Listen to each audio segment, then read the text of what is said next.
Hello दोस्तों, आपका स्वागत है मेरे चैनल की नई वीडियो में। दोस्तों, आज सबसे पहले मैं आपको थैंक्स कहना चाहता हूं क्योंकि आपने मेरी पिछली वीडियो को काफी अच्छा रिस्पांस दिया।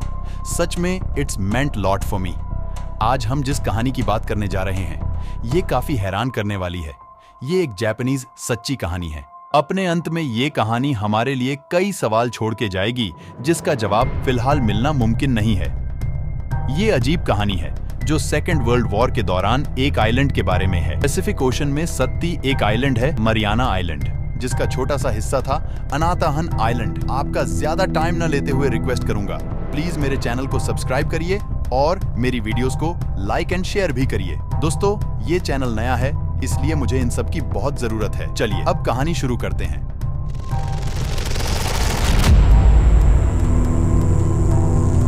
दोस्तों, अनाताहन आइलैंड शुरुआत में स्पेन के पास था, फिर स्पेन से ये आइलैंड जर्मनी ने खरीदा और लास्ट में ये आइलैंड आया जापान के पास। जापान ने इस आइलैंड को फ्रूट्स और कोकोनट्स की खेती करने के लिए लिया था। दोस्तों, जापान की एक प्रॉब्लम थी कि उनकी पॉपुलेशन बहुत थी और रहने के लिए लैंड कम, इसलिए जापान उस टाइम पर कई आइलैंड्स को खरीद रहा था ताकि वो अपनी पॉपुलेशन की लैंड वाली प्रॉब्लम सॉल्व कर सके। इस प्रॉब्लम का सोल्यूशन जापान ने साल 1939 में एक पॉलिसी बना के निकाला। ये पॉलिसी इस तरह थी कि जापान की गवर्नमेंट पैसिफिक ऑक्शन के आइलैंड्स को अपने अंडर लेके उन पे फ्रूट्स की खेती करेगी। वो अपने लोगों को इन आइलैंड्स पर भेजेगी जिससे उन्हें रिसोर्सेज और फाइनेंशियली बेनिफिट्स होंगे। दोस्तों, ये पॉलिसी सच में काफी अच्छी थी क्योंकि इससे उनका अनएम्प्लॉयमेंट भी खत्म होता। इसमें जापान के कई लोग शामिल हुए और आइलैंड्स पे काम करने चले गए। इसके बाद कुछ टाइम तक लोगों ने इन आइलैंड्स पे काफी अच्छी खेती की और अपनी लाइफ एंजॉय की। इसी टाइम जापान की एक कंपनी थी जो इन आइलैंड्स को मैनेज करती थी। उस कंपनी का काम था कि वो अलग अलग आइलैंड्स को देखेगी और उन पे उगी हुई फसलों की देखभाल करेगी। वो खेती करने वाले मजदूरों को मॉनिटर करती थी और आइलैंड की बाकी चीजें देखती थी। इस कंपनी में शोइची नाम का एक लड़का बतौर सुपरविजर काम करता था। वो दिखने अच्छा था। उसी टाइम कजुको नाम की लड़की थी जो बेहद सुंदर थी। उसके पीछे कई लड़के दीवाने थे, पर किसी तरह शोइची और कजुको के बीच प्यार हुआ और इन्होंने शादी कर ली। तभी शोइची का ट्रांसफर अनाताहन आइलैंड पे हो गया। ट्रांसफर के कारण शोइची और कजुको जापान से साल 1994 में अनाताहन आइलैंड आ गए। उनके साथ उनका बॉस मिशामी भी वहां आया था, जिसका काम था आइलैंड के ओवरऑल काम देखना, जबकि शोइची का काम मजदूरों को सुपरवाइज करना था। वो तीनों इस आइलैंड पे आए और अपना काम करने लगे। तभी कुछ टाइम बाद वर्ल्ड वॉर 2 स्टार्ट हो गई। आपको पता ही है, वर्ल्ड वॉर 2 के दौरान कई देश दुश्मन बन चुके थे, जिसमें जापान एक तरफ और बाकी एक तरफ। तो इस दौरान अमेरिका जापान के खिलाफ था। अमेरिका ने जापान के आइलैंड्स पे बमबारी करना स्टार्ट कर दिया था, जिससे उन आइलैंड्स पर रहने वाले मजदूर डर गए। वो डर के अपने अपने घर भाग गए। अनाताहन आइलैंड पर भी माहौल कुछ ऐसा ही था। वहाँ के सारे मजदूर भी डर के भाग चुके थे, लेकिन शोइची, कजुको और उसका बॉस मिशामी नहीं भागे। वो उसी आइलैंड पे रह गए। तभी शोइची को लगा अमेरिका जापानीज आइलैंड्स पर बमबारी कर रहा है तो कहीं उसकी बहन प्रॉब्लम में न फंस जाए। शोइची ने पास के आइलैंड पर रह रही अपनी बहन को रेस्क्यू करके अपने साथ अनाताहन आइलैंड पर लाने की सोची। फिर वो उसे लेने चला गया। अब आइलैंड पर बस शोइची की वाइफ कजुको और उसका बॉस मिशामी, ये दोनों ही रह गए थे। कुछ टाइम बीत गया। वर्ल्ड वॉर अपने जोर पे थी, जिस वजह से काफी टाइम तक शोइची नहीं लौटा। ये आइलैंड 7 किलोमीटर लंबा और 4 किलोमीटर चौड़ा था। आइलैंड पे फ्रूट्स वगैरह थे, जिस वजह से उन्हें आइलैंड पर रहने में कोई दिक्कत नहीं हुई। जाहिर सी बात है कि अकेले रहते रहते उनमें प्यार हो गया। 12 जून 1944 में जापानीज शिप पे अमेरिकन शिप अटैक कर देती है, जिसमें कई सैनिक मारे जाते हैं। उनमें से करीब 31 सैनिक बच के किसी तरह तैर के अनाताहन आइलैंड पे आ जाते हैं। ये सैनिक जवान थे। जब ये आइलैंड पे आए तो इन्होंने अच्छा खाया,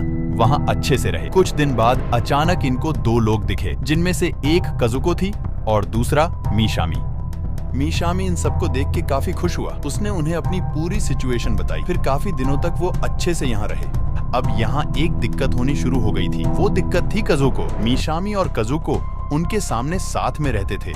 उन्हें पता था कि इनकी शादी नहीं हुई है, जिससे उन सैनिकों के मन में भी ये इच्छा हुई कि कजुको हमारी भी गर्लफ्रेंड बन जाए। जब मिशामी को इस सिचुएशन का पता लगा तो उसने कजुको के साथ मिलके इस प्रॉब्लम का सॉल्यूशन निकाला कि हम दोनों फेक शादी कर लेते हैं, जिससे ये सब शांत हो जाएंगे। उन्होंने वैसा ही किया। उन्होंने 31 सैनिकों के सामने शादी कर ली, जिससे सभी कुछ टाइम के लिए शांत हो गए। अगस्त 1946 को एक अमेरिकन शिप उसी आइलैंड के पास क्रैश हो गई। जब दो लोग वहाँ घूम रहे थे तो उन्होंने ये देखा, उस शिप पे सभी सैनिक मर चुके थे। इन दोनों को वहाँ से 2 गन्स और करीब 90 राउंड्स मिले, जिसके बाद एक कजुको के पास गन लेके आया और जबरदस्ती बोला कि मेरी गर्लफ्रेंड बन जाओ, नहीं तो मैं तुम्हारे पति को मार दूंगा।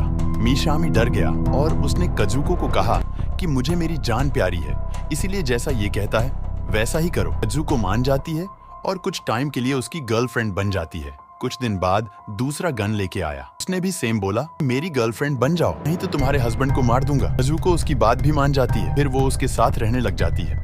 अब एक दिन इन गन वालों में कजुको को पाने के लिए लड़ाई हो गई, जिसमें एक मारा जाता है। अब एक के पास गन थी तो वो इस आइलैंड का बॉस बन जाता है और कजुको को जबरदस्ती अपनी गर्लफ्रेंड बना लेता है। जिस दिन उनमें लड़ाई हुई उस दिन 2 और लोगों की भी माइस्टीरियस वे में मौत हो गई। इन दोनों की मौत गला दबाने और नस काटने से हुई थी।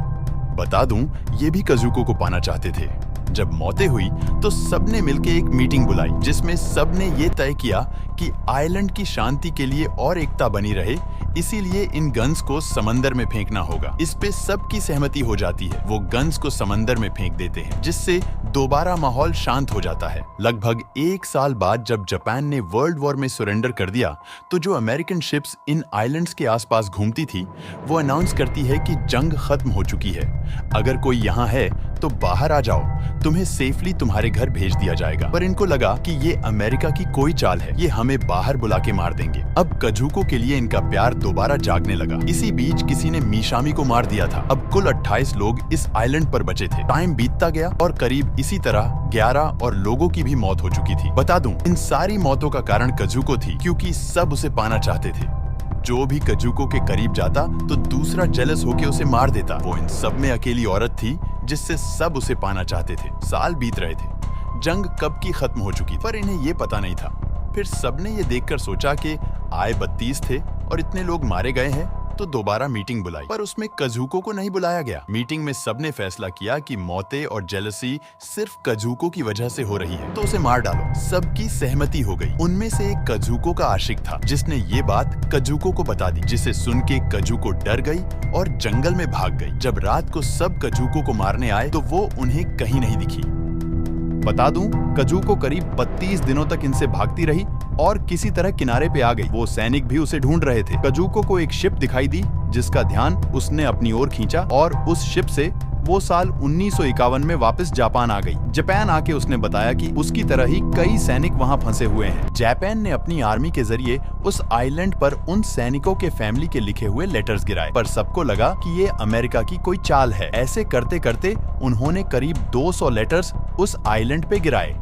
अब की बार उनमें से एक सैनिक ने वो लेटर उठाया और देखा कि ये उसकी वाइफ ने लिखा है। वो अपनी वाइफ की हैंडराइटिंग पहचानता था, जिससे उसने सबको कन्विंस कर लिया कि ये लेटर्स रियल हैं। वो सभी सफेद कपड़ा लेके किनारे पे आते हैं, जहां उन्हें अमेरिकन शिप्स रेस्क्यू करती है और उन्हें वापस जापान भेजती है। वापस आने के बाद कजुको ने देखा कि उसके हस्बैंड ने दूसरी शादी कर ली है और उसके बच्चे भी हैं, तो उसने अपनी कहानी मीडिया को बताने की सोची, जिसे बताने के बाद कजुको की कहानी सबको अच्छी लगी और वो रातों रात सेलिब्रिटी बन चुकी थी। सभी लोग उसके फैन बन चुके थे। उसने मीडिया को बताया कि कैसे वो उस आइलैंड पर अकेली 32 मर्दों के साथ रही, जिसके बाद उसे काफी फेम मिली।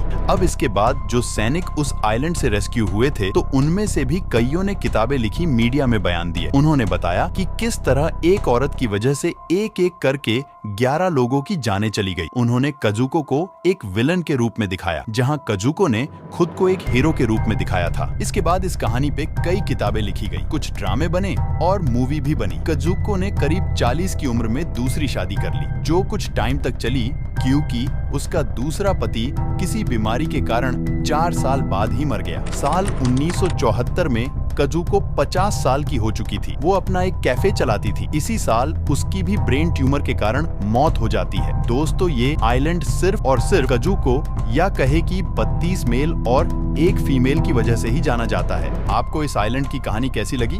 क्या इस सब में कजुको की कोई गलती थी या न? मुझे कमेंट करके बताइए। इस वीडियो को लाइक करें और शेयर करें। अगर आपको साक्षी मर्डर केस का पूरा सच जानना है तो इस वीडियो पर क्लिक करें। मैं मिलूंगा आपसे अगली वीडियो में, तब तक बाय।